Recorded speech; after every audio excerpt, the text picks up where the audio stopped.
Now, for more on this, we are being joined by Shamsher M. Chaudhry, who is a former diplomat and served as a Foreign Secretary of Ministry of Foreign Affairs from October 2001 to March 2005. Thank you so much for joining us on the show. Now, look, we saw the situation. Hasina is in India, and there's still chaos. What is the ground situation like, first of all?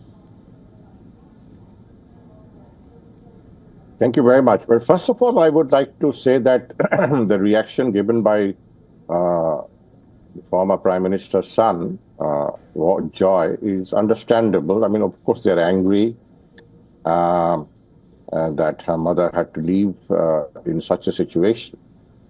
Now, when the question that I think one needs to ask is some need for self-introspection within the Awami League and the Sheikh Hasina family, is that if she has done everything so well, why the whole country turned against her? And why has even the international community has been critical of some of the things she has been doing, as Mr. Joy said himself. And if that is, you see, yes, there was development, undoubtedly very visible development in the country in many sectors, infrastructure, construction, road connection, all this is fine. What it is very, very important to remember, the development in the absence of accountability, in the absence of transparency, in the absence of total democracy is never, it doesn't last. I mean, we know the examples from the past in Chile, in Indonesia, in Philippines, where there were a lot of developments under very dictatorial governments, but they all had to leave, just like Sheikh Hasina had to do yesterday. Mr. Chaudhry, I agree that there was a total breakdown of law and order yesterday, but given the, also understand that over the last 2 weeks, police and the Chhatro League, which is the Awami League student wing, have been used mercilessly against the protesters. This is against the protesters, not, what they're saying, people who are vandalized. I mean, yes, not for once, I support any form of vandalism, any form of breakdown of law and order, but the pent-up anger, I mean, unarmed student standing before the police during the protest, saying that I'm standing for my right, kill me, and the police shot him point blank. Police shot him point blank, not 1 round, 4 rounds of bullets were fired at him, and he collapsed. He's become a national hero, an iconic, a symbol of the resistance. Another very bright young student was just distributing water to the protesters, just distributing water. He's not a Jamaat, he's not an extremist, he's not a Shibir Kader. He is known from a family of, the new generation. Mr. Chaudhry, I hear your point. I need to just also highlight. No, listen. Please, I like to highlight that a lot of vandalism was done. No, you have to hear this as well, that the destruction to public property, police stations, the Chief Justice residence, the museum, media houses, they were all vandalized, including Mujibur Rahman's statue. Now, he's the father of the nation for Bangladesh. He led it to freedom. Would you still consider all of them students? Was there any other indication of any external factors involved along with the protest, or would you still consider all of them just students?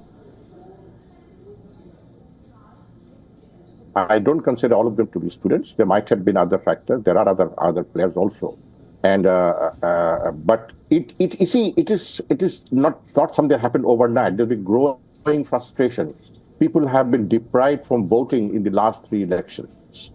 There rigged votings in the last 3 elections, severely rigged voting. I took part in an election myself in January 2024, and I saw in my own eyes the extent of blind rigging.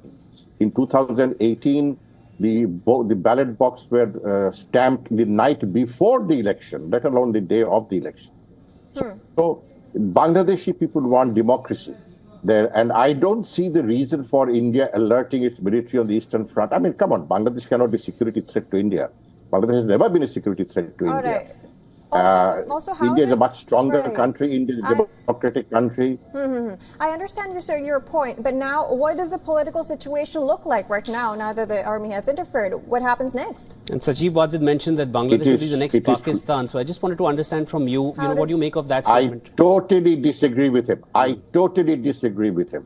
I totally disagree with him. I think he's going flying off his handle.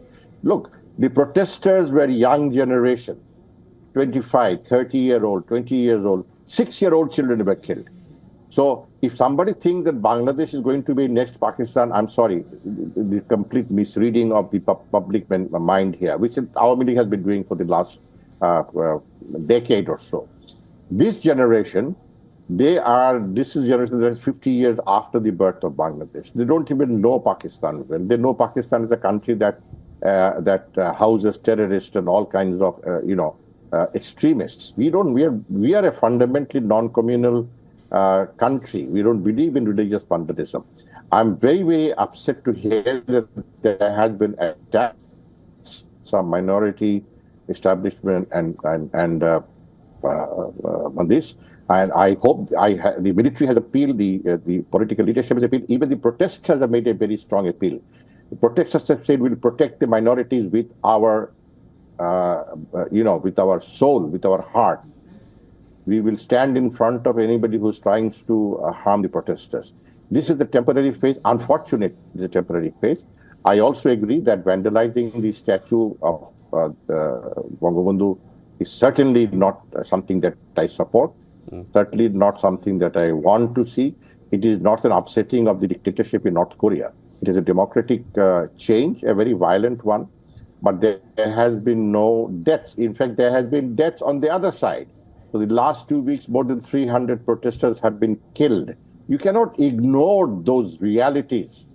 You cannot ignore those realities. The 300 young, okay, government installations were damaged by the protesters. I don't support that. Now, is the value of the life of a young man less than the value of a metro rail station, which can be repaired, but the damage done to the mother who's lost her son can never be repaired?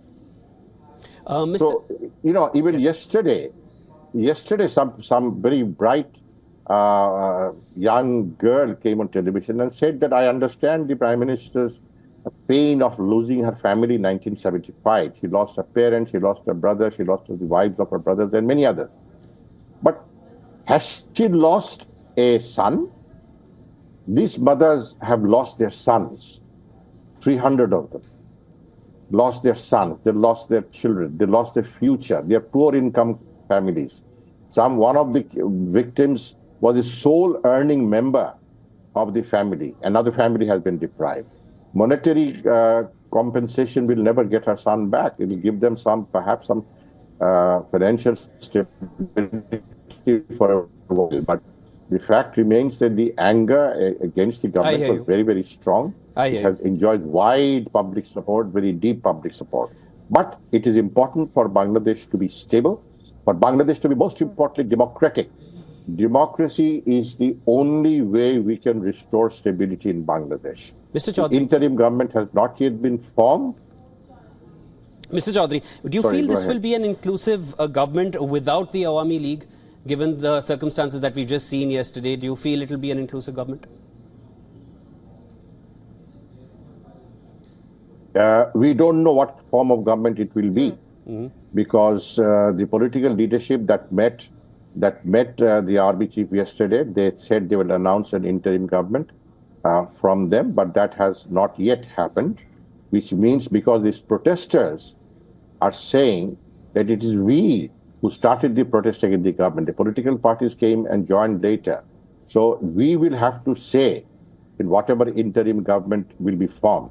Number one. Number two, the president in his speech said that the parliament will be dissolved, but this is a fake parliament.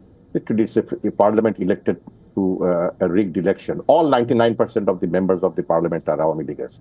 So if there's a new election to be held, it will be, we hope, they will set up an election mechanism on which the people have trust, in which the people have confidence. And the Awami League, of course, will be free to take part in that election. So Awami League should not worry about the interim government. They should look forward to the next election that is going to be held. How and when it will be held, I do not know. What will be the length of the interim government, I do not know. If the protesters want to have a say in, because they said no interim government that does not enjoy our input is acceptable to us. So they will they will have to have a say in the interim, which means perhaps a prolonged interim government with the military backing it. Mr. Chaudhary. Now, President...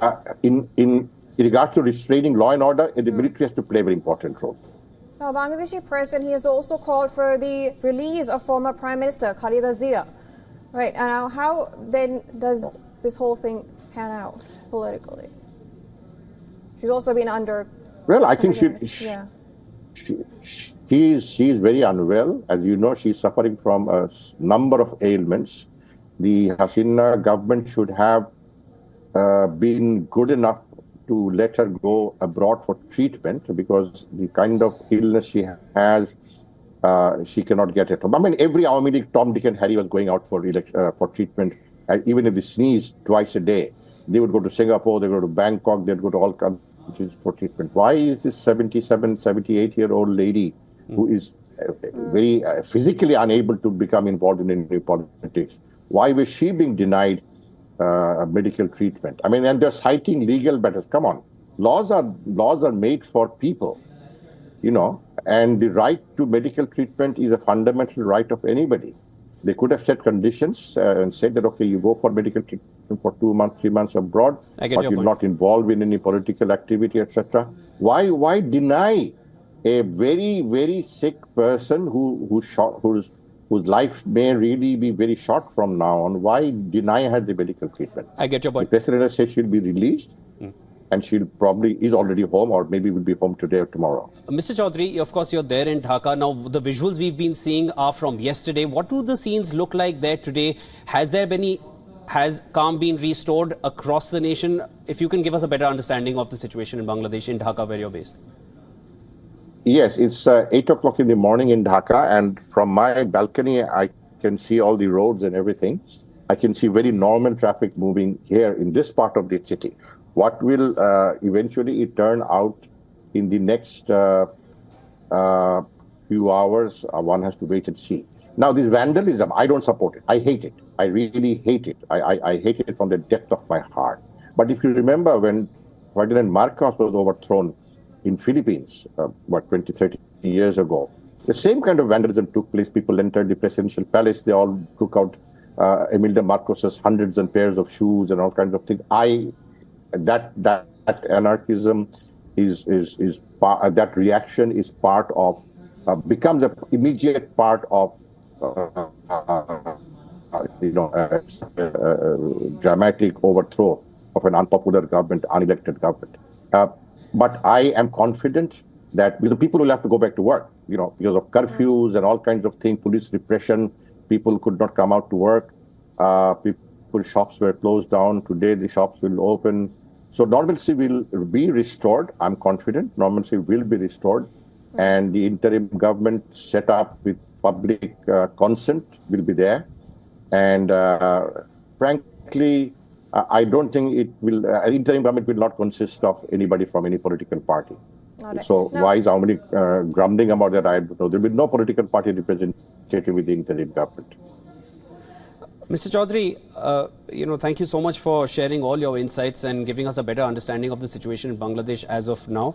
And, of course, you do not support any kind of vandalism. You've made that loud and clear. And a democratic process is what you're expecting in Bangladesh at the earliest, and that's how. And the Awami League will also have a chance to, to contest in that. Of course, we hear your points. Thank you so much for joining in. That was Shamsher Chaudhary, former diplomat and Foreign Secretary of Ministry of Foreign Affairs, joining us from Dhaka. Thank you so much for sharing all your insights, sir. Thank you. My pleasure. Can you send me the link of this program so I can see it? Because we don't get WION in our television here. We will. And I miss seeing not seeing WION, because I like to watch WION, but I can't get it on. Thank you so much, sir. We'd love to have you on the show again. Thank you so much for joining in.